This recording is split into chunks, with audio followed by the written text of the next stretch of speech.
La Iglesia Príncipe de Paz te invita todos los domingos a las 11 de la mañana y 6 de la tarde a los servicios de adoración en el 1205 7th Avenue en Aurora, Illinois. Y todos los viernes te invitamos a que te conectes por Facebook o YouTube a los estudios bíblicos a las 7 de la tarde. Gózate y aprende de la abundante gracia de nuestro Señor Jesucristo y exalta su nombre con nosotros. Te esperamos con los brazos abiertos.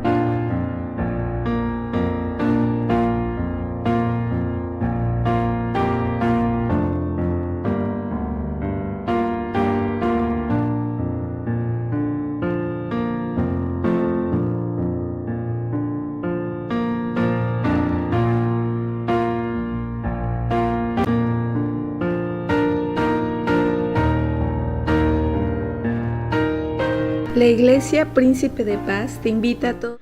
Muy buenas tardes, queridos hermanos y amigos. Si le puedes bajar un poco, por favor. Muchas gracias por acompañarnos esta tarde. Estamos muy agradecidos con el Señor porque ha tomado el tiempo y es una hermosa tarde aquí en el estado de Illinois. Vamos a iniciar nuestro estudio bíblico orando a nuestro Padre Celestial. Bendito Padre Celestial, muchas gracias. Gracias porque nos permite reunirnos una vez más. Señor, apreciamos todas las misericordias que has tenido para con nosotros. Gracias por el transporte, gracias por el techo. Gracias también, Señor, porque nos das la oportunidad de leer tu palabra y de estudiarla. Gracias por amarnos, Señor. Ahora te pedimos, Señor, que tú te agrades de los cantos que vamos a entonar. Y también te suplico, Padre Celestial, que prepares nuestra mente, prepares nuestro corazón para que al momento de recibir tu alimento espiritual, quede plasmado en nuestros corazones y en nuestra mente para poderlo practicar. Te amo, Señor, te agradezco cada una de estas cosas. En el bendito nombre de Cristo Jesús, Señor nuestro. Amén. Bueno, hermanos, pues vamos a pasar ahora contestando preguntas en lo que yo me acomodo aquí en el sillón. Usted tiene la presentación ahí en su pantalla. Y la pregunta del día de hoy es una pregunta un tanto larga en sí. La pregunta en sí dice así: ¿es bíblico pedir ser bautizado para tomar la cena del Señor? Y bueno, ya que usted la vio, ya que vio la pregunta ahí, ahora sí, si me puedes cambiar la pantalla, por favor. Déjeme decirle que esta pregunta surgió precisamente el domingo. Permítame, déjeme tomar tantita agua. Tengo mucha sed. Surgió el domingo por la tarde, tuvimos un hermano cristiano joven, muy entregado al Señor, y él precisamente era miembro de la congregación americana donde nos congregamos hoy en día, pero como la congregación se fue, él ahora se congrega en la iglesia madre, que es nuestra iglesia, ¿verdad? Que también es una congregación americana, la Calvary Baptist Church de Geneva, ahora se congrega ahí. Y él en su trabajo, hay varios hispanos trabajando, y él les ha hablado mucho del Señor, y prácticamente los está evangelizando. Y ya van 2 domingos que va el primer domingo fue con 3 muchachos, y un matrimonio joven y un muchacho. Y este domingo ya nada más fue con la esposa del matrimonio. Pero tuvimos la cena del Señor.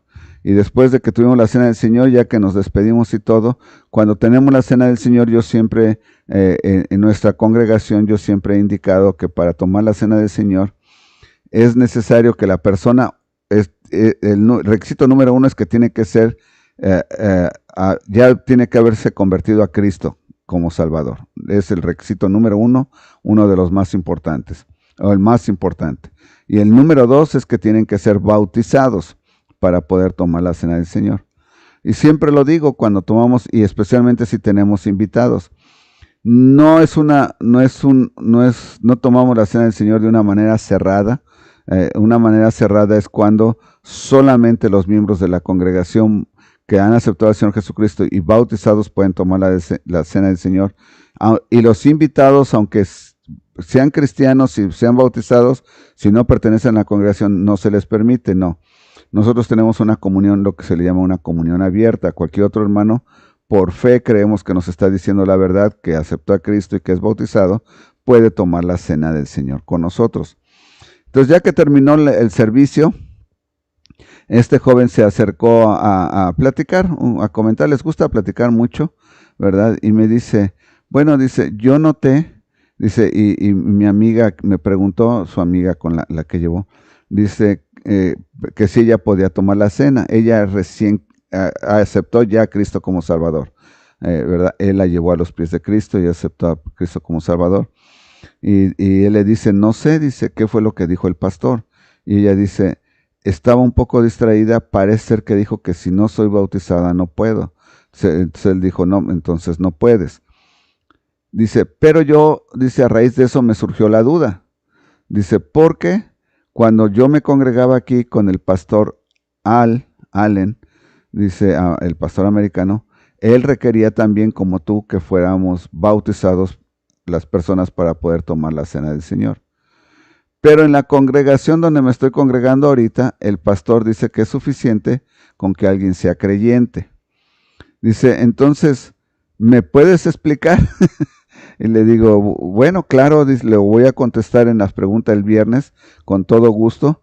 Y así es como salió la pregunta, hermanos. Es una pregunta muy válida. Si usted es creyente, ya es creyente en el Señor de algún tiempo, usted tal vez en su congregación, usted ahorita tal vez está haciendo la memoria y está pensando, ¿verdad? Bueno, en mi congregación no nos piden que seamos bautizados para tomar la cena, o tal vez en otras congregaciones sí. Estuvimos albergados en una congregación americana y en algunas ocasiones el pastor americano, bueno, me pidió como por cerca de un año que yo ministrara la cena del Señor para la congregación americana. Él lo veía más bien como una ayuda hacia él para que liberarlo de algunas de las tareas, ¿verdad? Y aunque yo como pastor le requería a la congregación que para poder tomar la cena del Señor tenían que ser bautizados, él no. Entonces, a la hora de que la gente pasaba, porque ahí se acostumbraba no que los diáconos repartieran los elementos, sino que la gente pasara, desfilara por enfrente y tomara de la mesa, ¿verdad?, los elementos. Entonces, ellos permitían que todo mundo pasara, todo mundo. O sea, pasaban niños chiquitos, todo mundo pasaba. Entonces, ¿qué hay respecto a esto? ¿Qué hay? ¿Verdad? Eso es algo interesante. Entonces, la pregunta vendría a ser, ¿es bíblico? ¿Es bíblico pedir que las personas sean bautizadas? Así es que me puse nuevamente a estudiar. Yo tenía ya mis fundamentos, ¿verdad? Como quiera que sea, pues los tenía que poner en papel para que nosotros lo pudiéramos entender más claramente. Creo que lo puse en unos puntos muy claros para que usted tenga más fundamentos y pueda entender, independientemente de cómo sea la costumbre en su congregación. Y déjeme aclarar, esto se me vino ahorita a la mente. Déjeme aclarar, esto no es para que usted vaya a iniciar un problema en su congregación, de ninguna manera. Esto solamente es una forma aclaratoria y si ustedes en su congregación donde está predican la sana doctrina y usted está bien con lo que están haciendo, ahorita va a entender por qué cuando empiece a explicar acerca de esto. Le digo, esto no es algo para que usted deje la congregación, no es algo para que vaya a pelearse con el pastor y los diáconos, absolutamente no. Esto no es para eso, ¿ok? Es que la pregunta dice, ¿es bíblico pedir ser bautizado para tomar la cena del Señor? Y obviamente se está refiriendo al pastor que está administrando la cena del Señor o al diácono, porque en algunas congregaciones donde no hay pastor o el pastor está de vacaciones, no está, en algunas ocasiones el diácono ministra la cena del Señor. Ministrar quiere decir repartir, hermanos, para que usted entienda con claridad. Ok, entonces el título lo comencé así, dice, ¿por qué como pastor, y me estoy refiriendo obviamente a mí mismo, requiero que los creyentes sean bautizados para tomar la cena del Señor? ¿Por qué lo hago así? El punto número 1 es, permítame primeramente establecer la práctica de tomar que la práctica de tomar la cena del Señor o comunión fue establecida por el mismo Señor Jesucristo durante lo que conocemos la última cena. Podemos ir a Mateo 26, puede abrir usted su Biblia ahí. Yo no tengo la cita en mis notas, bueno, no tengo la lectura, solamente tengo la referencia. Mateo 26, versículos del 26 al 29 es donde se nos dice la última cena, la cena del Señor, lo que conocemos como la última cena, ¿verdad? Y nos relata la palabra misma del Señor de esta manera. Y mientras comían, tomó Jesús el pan y bendijo y lo partió y dio a sus discípulos y dijo: tomad, comed, esto es mi cuerpo. Y tomando la copa y habiendo dado gracias, les dio diciendo: bebed de ella todos, porque esta es mi sangre del nuevo pacto, que por muchos es derramada para remisión de pecados. Ok, entonces usted tiene ahí cómo fue establecida la cena del Señor. La cena del Señor fue establecida por el mismo Señor Jesucristo. Fue el primero que la tomó. Usted recordará que la tomó en la fiesta del Passover. Y es muy interesante que usted, o la fiesta también de los panes sin levadura que iniciaba igualmente. Entonces, la cena del Señor está considerada dentro del cristianismo una ordenanza. Ahora recuerde, también esto ya lo expliqué en algún otro estudio bíblico. Los cristianos evangélicos, vamos a llamarlos bíblicos, solo aceptamos dos ordenanzas. Las ordenanzas establecidas por el Señor Jesucristo. Son las únicas dos.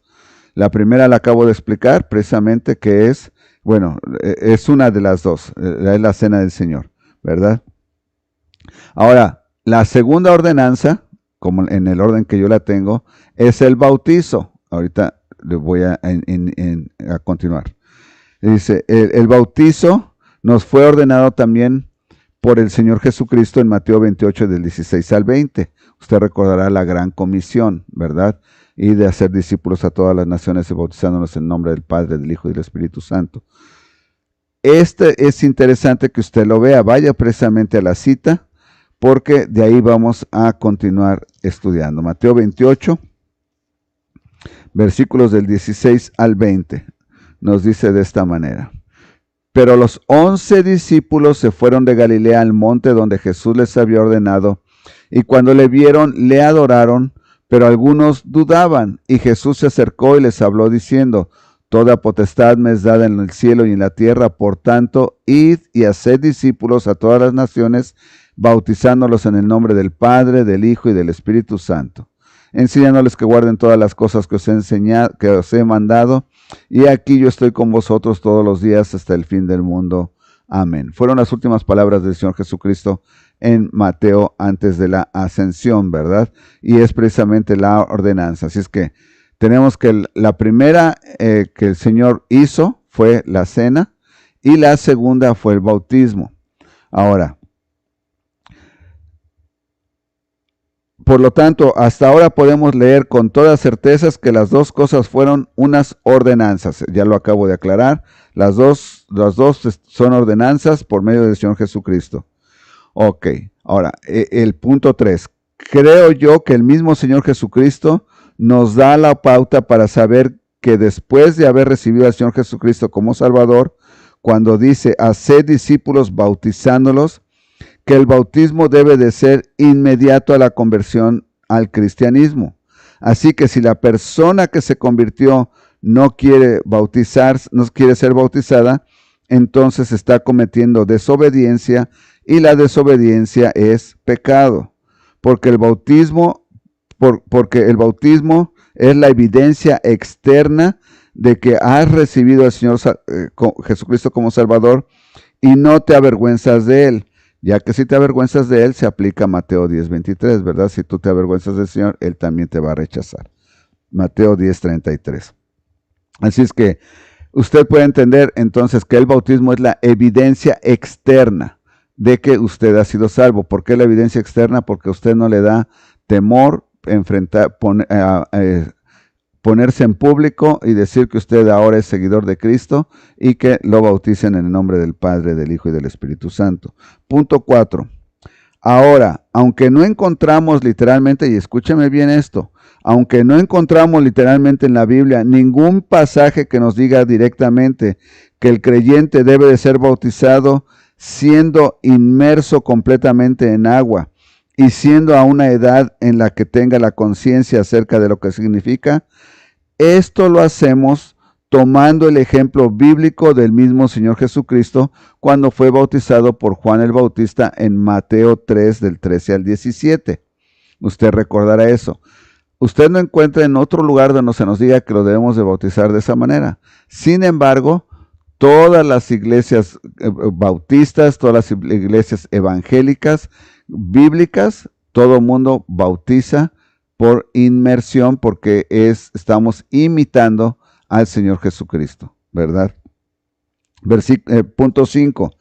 Entonces, si la ordenanza de cómo ser bautizado es por imitación, entonces aplico el mismo ejemplo para requerir que el creyente sea bautizado acerca de tomar la cena del Señor, ya que los primeros creyentes que tomaron la primera cena o comunión, ponga atención por favor, o comunión, fueron los discípulos. Ahora usted recordará, los discípulos estaban con el Señor en el aposento alto en la última cena del Señor, bueno, la última vez que estuvieron con el Señor, que fue la cena del Señor. No sé por qué dicen la última cena, pero nada más fue la primera, ¿verdad? Y el Señor tomó esa cena con el Señor, con sus 11 discípulos, ¿ok?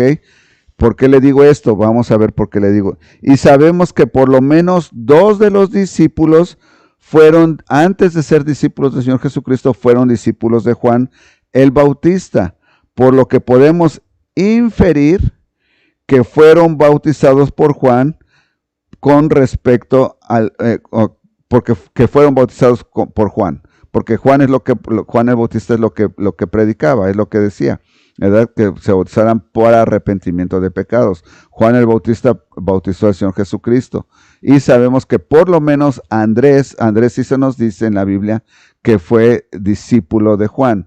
Y se cree, la Biblia no lo dice directamente, los estudios de la Biblia creen que el segundo que fue bautizado, que era seguidor de Juan el Bautista, era precisamente el escritor de Juan, del Evangelio San Juan, ¿verdad? El otro discípulo, no Juan el Bautista, sino el otro. Así es que por lo menos entonces sabemos que 2 eran discípulos de Juan y también entonces podemos decir que ellos eran bautizados. Respecto al resto, podemos decir que los demás fueron bautizados también por Juan. Esa es deducción mía, todo esto es deducción mía, porque siguieron el ejemplo del Señor Jesucristo, quien era el maestro, ¿verdad? Así que la noche que tomaron la cena con el maestro, ya eran bautizados. ¿Me está siguiendo la línea? Ya eran bautizados. Ahora, por último, este es el último punto. Por último, la cena del Señor, de acuerdo al apóstol Pablo en 1 Corintios capítulo 11, versículos 27 al 28, dice que no tomemos los elementos de una manera indigna y que nos examinemos. Esto lo podríamos interpretar como pedir perdón por los pecados que no hemos confesado. Por eso nos examinamos para ver si dentro de nosotros hay pecado. Pero si yo no me he bautizado, estoy viviendo en un pecado constante. Por lo tanto, mi estado no me permite cumplir con la ordenanza de la cena del Señor. Así que si no puedo obedecer en la primera ordenanza, que es el bautismo, ¿cómo puedo cumplir con la segunda? Ahora, ¿por qué le decía yo que la primera ordenanza es el bautismo? Porque en Mateo 28, en la Gran Comisión, precisamente el Señor Jesucristo establece orden. Dice, por tanto, en el versículo 19 de Mateo 28, dice, por tanto, id y haced discípulos, primeramente que se conviertan, y después inmediatamente bautizándolos. Después del bautizo, entonces ya viene la comunión. La primera ordenanza que debe de cumplir uno entonces es el bautismo.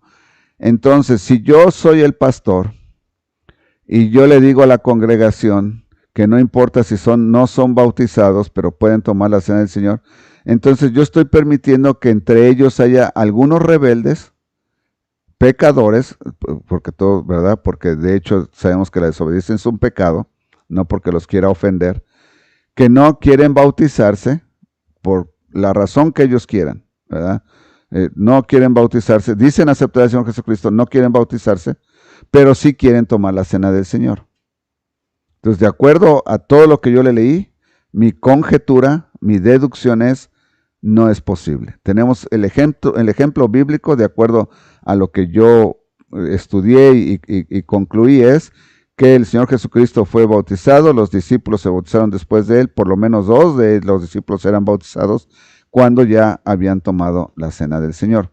Entonces, cuando el Señor establece, cuando ya en la resurrección, porque fue cuando después del día de la resurrección, cuando se presentó dando la gran comisión, cuando establece que lo primero es ser discípulo, convertido, y después ser bautizado inmediatamente, y ser bautizado, y entonces cumplir con la cena del Señor, que es la ordenanza.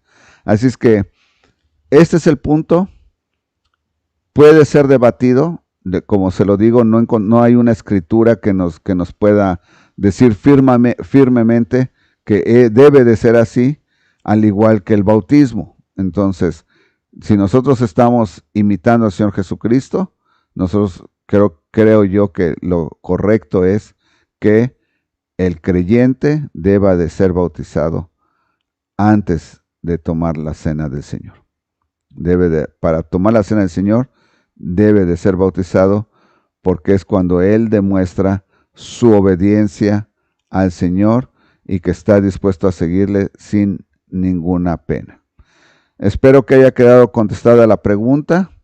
Si usted no se le había ocurrido pensar en esto, bueno, este joven se le ocurrió y el joven sabe sabe bastante de la Biblia y sí me dice, yo quisiera que me explicaras, ¿verdad? Dice, ¿por qué unos sí y unos no? Unos pastores sí y unos pastores no.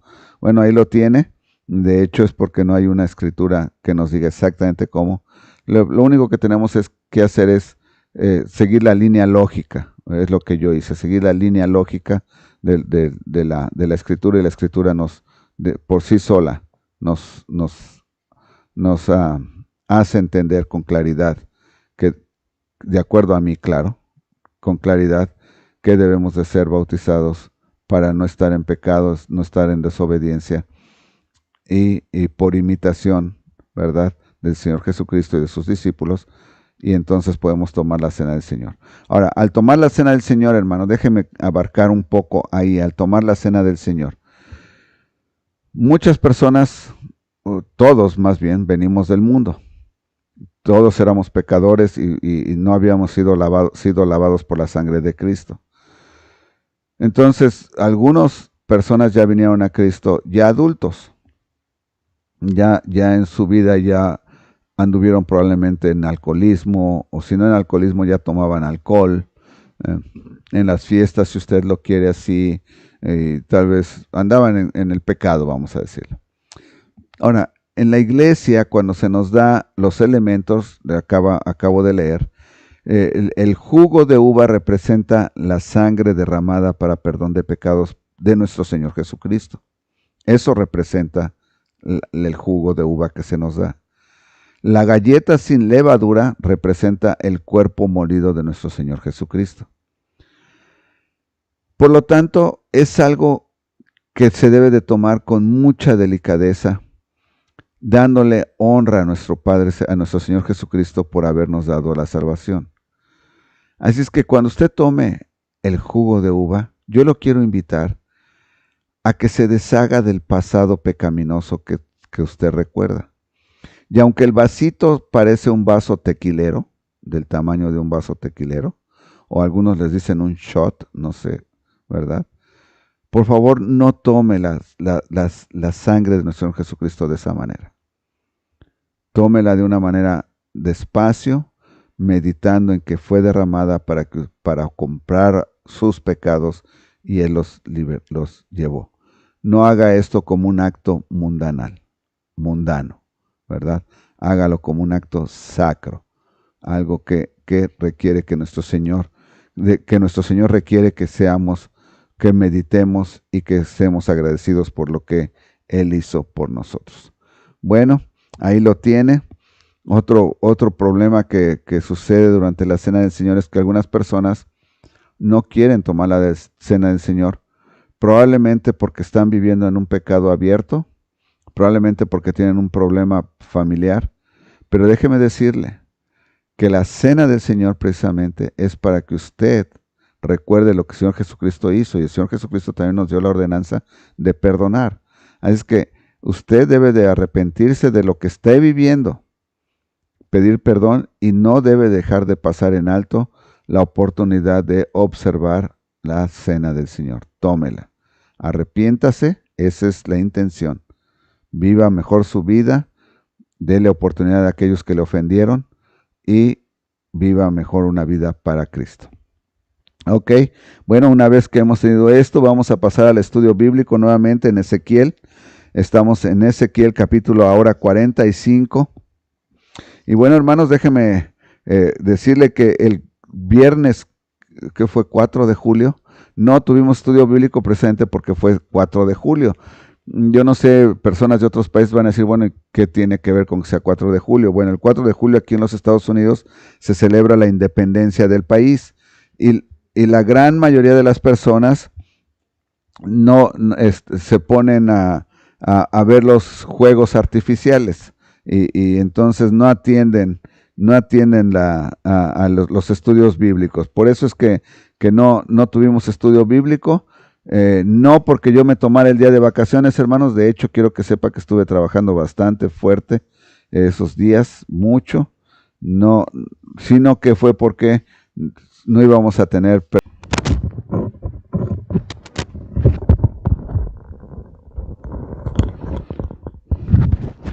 Bueno, hermanos, tuvimos una dificultad técnica y tuvimos que cortar, bueno, no tuvimos que cortar, de hecho, la computadora se falló o algo sucedió y se cortó el video, nos disculpamos. Bueno, continuamos entonces, estamos en nuestro estudio bíblico de Ezequiel. Por favor, esta es la segunda parte del video. Si usted está viendo la primera parte, estamos en la segunda parte. Estamos abriendo nuestra Biblia en Ezequiel capítulo 45. Ezequiel capítulo 45. Y el título que le he dado a este estudio, este es un estudio muy pequeñito, en este capítulo es muy pequeñito. Y le recuerdo que estamos ya en la parte final de Ezequiel. Ya estamos, Ezequiel solamente tiene 48 capítulos y estamos en la parte final. También le recuerdo que esto que está sucediendo es en el futuro. Esto no es presente a lo que Ezequiel está viviendo, sino que el Señor mismo le está dando las instrucciones, y ahorita precisamente lo había llevado al templo y continuamos en esa parte. Estamos en Ezequiel capítulo 45. El título que yo le di a este es Instrucciones de cómo dividir la propiedad, porque le está hablando acerca no solamente de la propiedad, también le está hablando de la tierra, de la tierra de Israel, y también le está diciendo algunas instrucciones de la ley acerca del templo. Es que vamos a iniciar leyendo el primer versículo solamente de Ezequiel capítulo 45.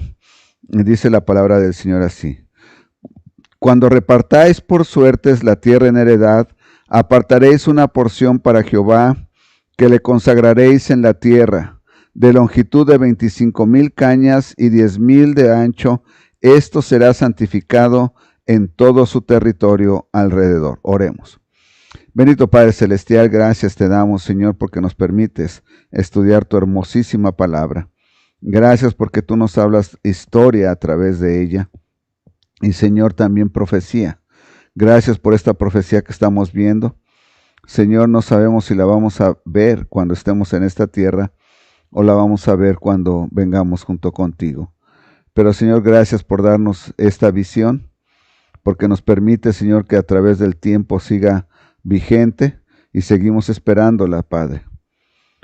También te queremos suplicar, Señor, que lo que estudiemos el día de hoy podamos entender cómo lo podemos aplicar a nuestra vida diaria. Úsame a mí, Señor, como una herramienta útil en tus manos. Quiero ser una herramienta para honra y gloria tuya, pero sé que sea el Espíritu Santo quien traiga el mensaje.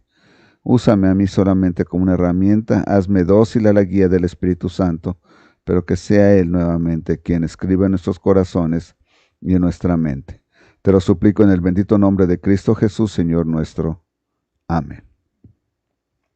Bueno, hermanos, así es que Ezequiel, recuerde, está en el templo, el Señor lo llevó por varias partes del templo, y ahorita le está diciendo que cuando reparta la tierra, está hablando del territorio de Israel. Por cierto, hermano, amigos que nos está viendo, hoy tuve presente no voy a decir una conversación, le voy a decir, con un compañero de trabajo, y él me decía que a Israel realmente no le pertenece la tierra donde está, porque esa se la dio la ONU en 1946, y yo le decía, no, estás equivocado. Israel se la dio Dios mismo desde hace muchísimos años, pero fueron expulsados de ella, y después de la guerra en 1946 se acordó regresarles la tierra, y entonces se obligaron a los que estaban en esa tierra a salir. Pero usted tiene que estar consciente de que la tierra le pertenece a Israel por orden misma de Dios. Y Dios les dio la fortaleza para desalojar a todos los que estaban a sus enemigos. Así es que estamos hablando precisamente de ese territorio de Israel. El Señor le está diciendo cómo lo va a dividir, ¿ok? Nuevamente voy a leer el versículo 1. Cuando repartáis por suertes la tierra en heredad, apartaréis una porción para Jehová, que la consagraréis en la tierra de longitud de 25,000 cañas y 10,000 de ancho. Esto será santificado en todo su territorio alrededor. Así es que de la tierra del país, una porción de las dimensiones que acabamos de leer, tiene que ser separada para Dios mismo, Jehová, y tiene que ser santificada. De esa tierra que acaba de dividir, de esto será para el santuario 500 cañas de longitud. Entonces usted puede entender que ahí se va a construir algo tipo un templo. 500 de ancho en cuatro alrededor, y 50 codos en derredor para sus ejidos. Y de esta medida medirás en longitud 25,000 cañas y en ancho 10,000, en lo cual estará el santuario y el lugar santísimo. Efectivamente, va a ser ahí el templo. Lo consagrado de esta tierra será para los sacerdotes ministros del santuario, que se acercan para ministrar a Jehová, y servirá de lugar para sus casas y como recinto sagrado para el santuario. Vea usted cómo el Señor toma en cuenta absolutamente todos los detalles necesarios para su servicio. Asimismo, 25,000 cañas de longitud y 10,000 de ancho, lo cual será para los levitas, ministros de la casa, como posesión para sí, con 20 cámaras. Para propiedad de la ciudad señalarás 5,000 de anchura y 25,000 de longitud, delante de lo que se apartó para el santuario, será para toda la casa de Israel. Y la parte del príncipe, recuerde, el príncipe es lo que vendría siendo el rey. En este momento el Señor no lo llama rey, porque el rey es él. Entonces el que está a cargo terrenalmente es solamente un príncipe.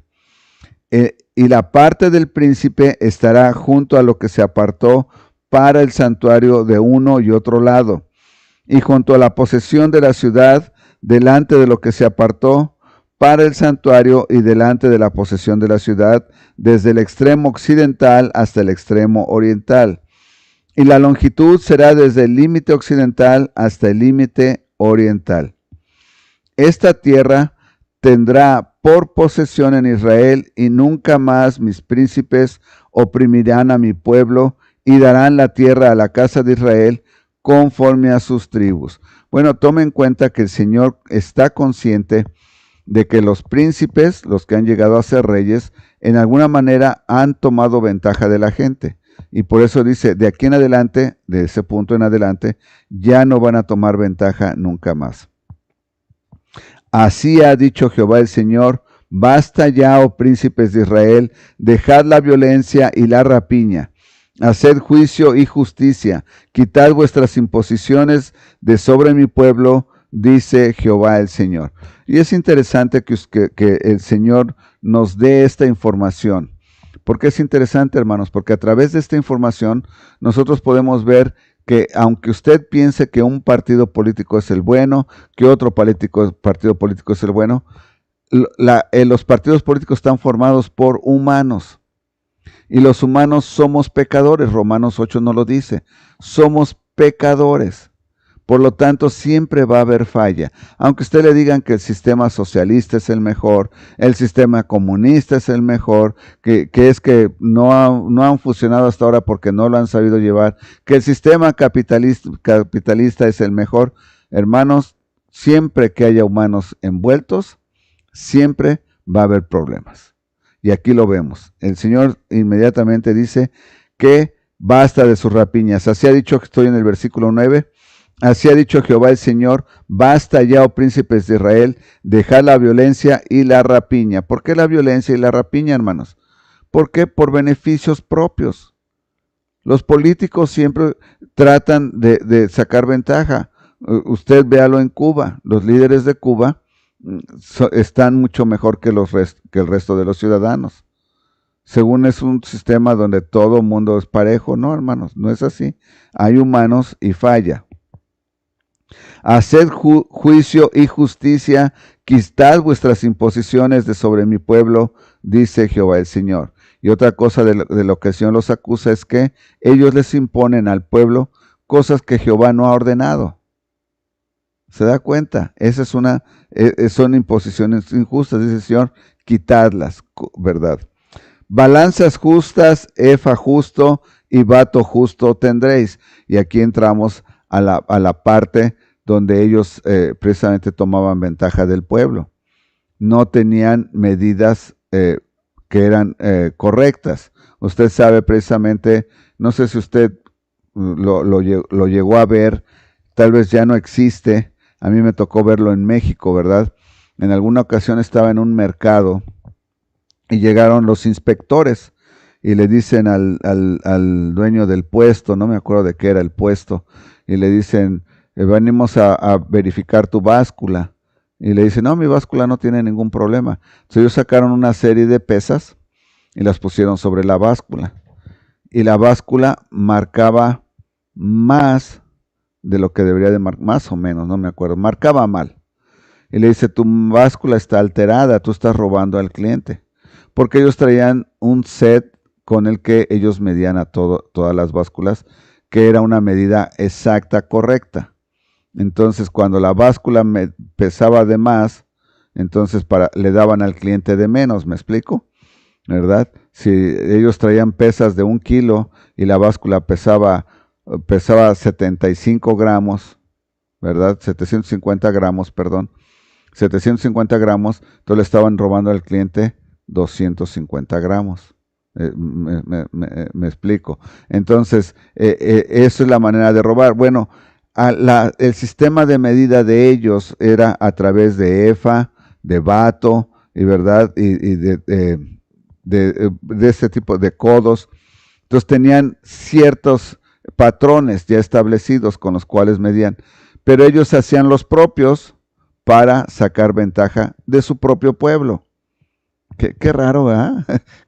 ¿Eso lo ha visto usted en algún sistema político? Claro que lo vemos en los sistemas políticos constantemente, ¿verdad? Dice que ahora ellos tienen que usar, el Señor les dice, tienen que ser justos.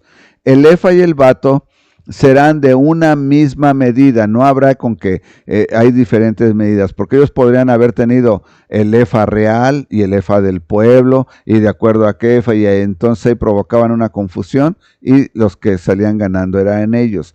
Que el bato tenga la 10ª parte del homer, y la 10ª parte del homer el efa. La medida de ellos será según el homer. Entonces ahora el Señor establece con claridad cuál va a ser el sistema de medida, ¿verdad? El sistema de medición, y va a ser a base de 10. Y el ciclo será de 20 jeras, 20 ciclos, 25 ciclos, 15 ciclos, o serán una mina. Quiero que usted ponga atención. Yo creo que muchos de nosotros nunca nos habíamos puesto a pensar cómo se estableció el sistema económico de algún país. Bueno, aquí vemos que el sistema económico del país de Israel fue establecido por Dios mismo.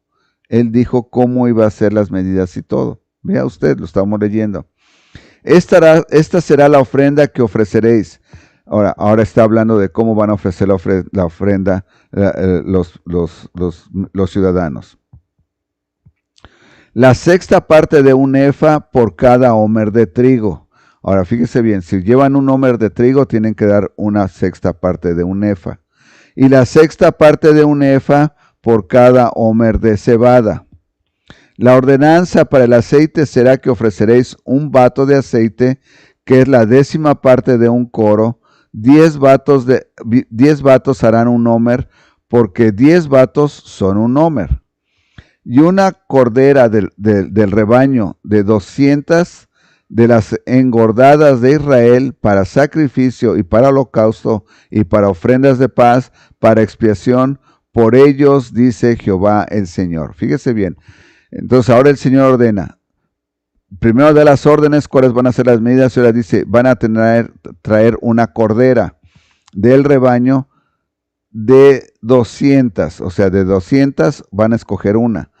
De las engordadas de Israel, quiere decir de las mejores de Israel, para sacrificio y para holocausto. Ahora, recuerden que estamos hablando en el futuro. Para esto, el sistema de holocausto y de expiación ya había sido establecido en Éxodo, ¿verdad? Ya lo tenemos. Por lo tanto, ellos ya saben que tenían que tomar ovejas perfectas, las tenían que crear de una manera perfecta, diferente a todas las demás. Por eso dice que tiene que tomar de las engordadas de Israel, ¿verdad? Estamos en el versículo 15. Y una ordenanza del rebaño de 200 de las engordadas de Israel para sacrificio y para holocausto y para ofrenda de paz, para expiación por ellos, dice Jehová el Señor. Todo el pueblo de la tierra estará obligado a dar esta ofrenda para el príncipe de Israel. Ahora vea usted, aquí es donde nosotros entraríamos en el sistema similar a lo que son los impuestos de hoy en día. Y dice que todo el pueblo está obligado a llevar esa ofrenda. Y fíjese bien a quién es, al rey, al príncipe de Israel. Más al príncipe corresponderá, el príncipe no está libre de responsabilidad. El pueblo lleva eso al príncipe y ahora el príncipe también tiene una responsabilidad. ¿Cuál es? Más al príncipe corresponderá el dar el holocausto y el sacrificio y la libación en las fiestas solemnes, en las lunas nuevas, en los días de reposo y en todas las fiestas de la casa de Israel. Él dispondrá la expiación, la ofrenda, el holocausto y las ofrendas de paz para hacer expiación por la casa de Israel. ¿Usted se da cuenta? Sí es cierto que iba a recibir muchísimo, porque obviamente el pueblo de Israel es muy grande, pero iba a gastar también muchísimo, porque para todas las fiestas él tenía que proveer todo esto. Así ha dicho Jehová el Señor. El mes primero, el día primero del mes, tomarás de la vacada un becerro sin defecto y purificarás el santuario. Y el sacerdote tomará de la sangre de la expiación y pondrá sobre los postes de la casa y sobre los 4 ángulos del descanso del altar y sobre los postes de las puertas del atrio interior. Ahora usted vea cómo nuevamente ahí está la presencia de la sangre del cordero. Así harás el séptimo día del mes. Así harás el séptimo día del mes para los que pecaron por error y por engaño, y harás expiación por la casa. Ahora aquí vamos a detenernos un poquito. Yo quiero que usted vea este versículo 20, porque la Biblia nos aclara que aunque usted probablemente cayó en una trampa y fue engañado, y usted pecó porque fue engañado, no deja de ser pecado. Sin embargo, el Señor provee cómo usted puede ser limpio de ese pecado en ese momento. Actualmente sabemos que cuando usted es salvo, la sangre del Señor Jesucristo cubre sus pecados, ¿verdad? Pero es bueno entender que efectivamente hay la posibilidad de que usted peque por engaño. ¿Cómo podría ser eso? ¿Cómo podría ser eso? Bueno, vamos a suponer que usted se encuentra con un muchacho o una muchacha y se enamoran y él le dice que es soltero, que no tiene compromiso, y ella le dice que es soltera, que no tiene compromiso, y se casan. Y resulta que él tiene otra esposa, o incluso una familia, o resulta que ella también mintió y tiene una relación por otro lado. Entonces lo hizo pecar a usted, a ella o a usted lo hizo pecar, y usted pecó por error. Usted no sabía que estaba pecando, pero entró usted en adulterio sin saberlo, ¿verdad? Es un ejemplo. Probablemente alguien lo hace a usted pecar con robar algo, ¿verdad? Hay historias, ¿verdad?, que cuentan de ladrones que estaban sacando algo de una casa y estaba muy pesado, y alguien que venía pasando pensaba que estaban sacando, que eran los dueños de la casa, y les ayudó a sacar las cosas, lo que estaba muy pesado, porque se los vio sufriendo. Él pecó sin saber, fue por error. La Biblia dice que también para ellos hay expiación. Es hermoso ver que el Señor provee aún para aquellos que dice que pecaron por engaño, ¿verdad? Por engaño pudieron, o por error. Así es que usted sabe, no deja de ser pecado, pero hay manera de pagar por ese pecado.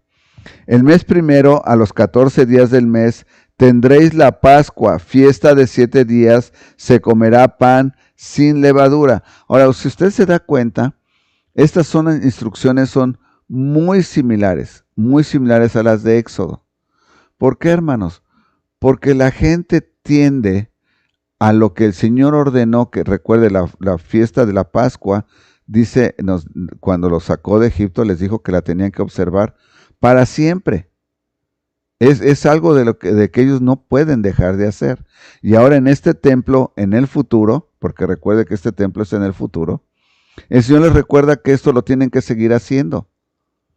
Que tal vez lo dejaron de hacer porque se volvió costumbre, y ya no lo estaban haciendo. Y dice el Señor, bueno, lo tienen que volver a hacer. Vea usted, el mes primero, a los 14 días del mes, tendréis la Pascua, fiesta de 7 días, se comerá pan sin levadura. Ahora usted entiende por qué la cena del Señor es pan sin levadura. Nosotros tenemos que intentar conseguir un pan sin levadura, porque era parte de la ordenanza. Cuando el Señor Jesucristo la tomó, ¿verdad?, en el aposento alto, era precisamente la fiesta de los panes sin levadura. Era la fiesta de la Pascua el primer día, y por eso es que el pan que partió es sin levadura. De ahí es donde viene. El mes primero de los 14 días del mes tendréis la Pascua, fiesta de 7 días, se comerá pan sin levadura. Aquel día el príncipe sacrificará por sí mismo y por todo el pueblo de la tierra un becerro por el pecado. Ahora viene, el príncipe tiene que también sacrificar para perdón de sus pecados un becerro, pero también va a ofrecerlo para todo el pueblo de la tierra. Y en los 7 días de la fiesta solemne ofrecerá holocausto a Jehová 7 becerros y 7 carneros sin defecto, cada día de los 7 días, y por el pecado un macho cabrío cada día. ¿Se da cuenta? Lo que estaba pagando el príncipe no era poco. Usted hizo la cuenta ahorita, son 7 cada día, y aparte el macho cabrío. Y con cada becerro ofrecerá ofrenda de un efa, y con cada carnero un efa, y por cada efa un hin de aceite. En el mes séptimo, a los 15 días del mes, en la fiesta hará como en estos 7 días, en cuanto a la expiación, en cuanto al holocausto, en cuanto al presente y en cuanto al aceite. Ahí termina el capítulo 45, ahí nos vamos a detener. Yo lo quiero invitar a usted a reflexionar precisamente en que el Señor prevé y provee para aquellos que han pecado. Amigos, si tú nos estás viendo por primera vez, aunque este mensaje no es realmente evangelístico, yo te quiero decir que el Señor en su palabra te provee para que tú puedas ser perdonado de tus pecados. Yo te quiero invitar a que tú estudies más, regreses con nosotros y probablemente en un futuro vamos a tener un mensaje evangelístico donde tú vas a poder entender con claridad el plan de Dios para tu vida. Hermano en Cristo, que nos estás viendo, no importa si no eres de nuestra congregación, te quiero invitar a que tú reflexiones acerca del bautismo. Si tú ya eres creyente de más de meses y no te has bautizado, es imperativo que por obediencia a Cristo tú te bautices y que inmediatamente empieces a tomar las ordenanzas del Señor Jesucristo. Porque como expliqué, el ser desobediente es pecado. Y si tú no te quieres bautizar, aunque tú seas cristiano, estás viviendo en pecado, en un pecado continuo. Y tú no quieres vivir así. Nadie quiere vivir en un pecado continuo, porque aunque eres salvo, la salvación no se pierde. Con todo, el Señor Jesucristo y Dios Padre no tiene una buena relación contigo porque estás viviendo en pecado. Así es que si no hay nada más, vamos a ser despedidos en palabra de oración.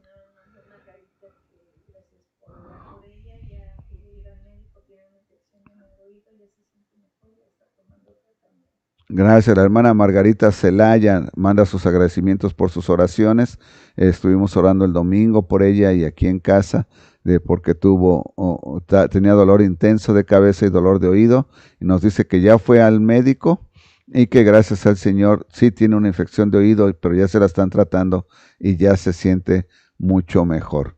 Vamos a agradecerle al Señor por ello. Le mandamos un saludo a nuestra hermana Tita González, al hermano Nacho, a su familia, si nos están viendo. Recibe un saludo a nuestra querida hermana Graciela, la hemos extrañado en la congregación, hermana, aunque sabemos que usted es una fiel sierva del Señor y nos sigue en línea también. Bueno, si no hay nada más, vamos a ser despedidos con palabra de oración. Pero tenemos un anuncio, tenemos anuncios. El anuncio es que mañana nos reunimos. Las mujeres victoriosas tienen ya su cita el 22 de julio a las 9 de la mañana. Por favor, anótelo. Amiga o hermana en Cristo, si usted quiere tomar un estudio bíblico con puras mujeres, siéntase en confianza de venir. Contáctenos a través de Messenger y le daremos la dirección para que usted pueda venir. Martes 22 de julio a las 9 de la mañana. Y bueno, todos los días a las 7 de la tarde estamos orando para que el Señor añada más creyentes a la congregación. Le invitamos a que se una a esta cadena de oración. Aunque usted no sea miembro de la congregación, si usted a las 7 tiene tiempo de orar por nosotros, ore que el Señor envíe más personas que quieran crecer en la palabra. Y mañana 12 de julio saldremos a repartir invitaciones a las 10 de la mañana ahí en la iglesia en el 1205 de la 7th Avenue en Aurora, Illinois. Está invitado. A lo mejor vamos a tener un poquito de problemas con el transporte, pero vamos a ver cómo nos podemos arreglar. Sin más por el momento, vamos a ser despedidos con palabra de oración. Señor, muchas gracias, Padre Celestial, por habernos permitido estudiar tu palabra. Gracias por ser tan misericordioso con nosotros, Señor. Gracias por mostrarnos cómo tú planeas absolutamente todos los detalles que pudieran escapar a nosotros. Gracias por mostrarnos también a través de tu palabra que tú provees, Señor, aún para aquellos que han pecado por error o por engaño. Gracias por tu gran misericordia. Te agradecemos también, Señor, que tú te has manifestado en la salud de Margarita. Gracias, Padre Celestial, porque los médicos pudieron darle un buen diagnóstico y ya le están dando medicamento. Gracias por tu misericordia para con ella. Padre, así también te pido que bendigas a la hermana Graciela Rodríguez y a sus hijos. También, Padre, que ellos puedan venir a tu conocimiento y que no se alejen de ti. Así también te pedimos por la hermana Tita González, que la bendigas a ella y a su familia. Y gracias, Padre, por ser tan fieles y seguir, Padre, con nosotros. Así también te pido por la hermana Arredondo, Padre, que seas con ella, que tú le bendigas grandemente y, Padre, que ella pueda sentirse mejor de sus dolencias. Te amamos, Señor, y te agradecemos tus misericordias y te suplicamos que el día de mañana nos envíes a aquellos, Señor, que están deseosos de tu palabra. En el bendito nombre de Cristo Jesús, Señor, nuestro oro. Amén. Estamos despedidos, hermanos. Gracias por acompañarnos. La Iglesia Príncipe de Paz te invita todos los domingos a las 11 de la mañana y 6 de la tarde a los servicios de adoración en el 1205 7th Avenue en Aurora, Illinois. Y todos los viernes te invitamos a que te conectes por Facebook o YouTube a los estudios bíblicos a las 7 de la tarde. Gózate y aprende de la abundante gracia de nuestro Señor Jesucristo y exalta su nombre con nosotros. Te esperamos con los brazos abiertos.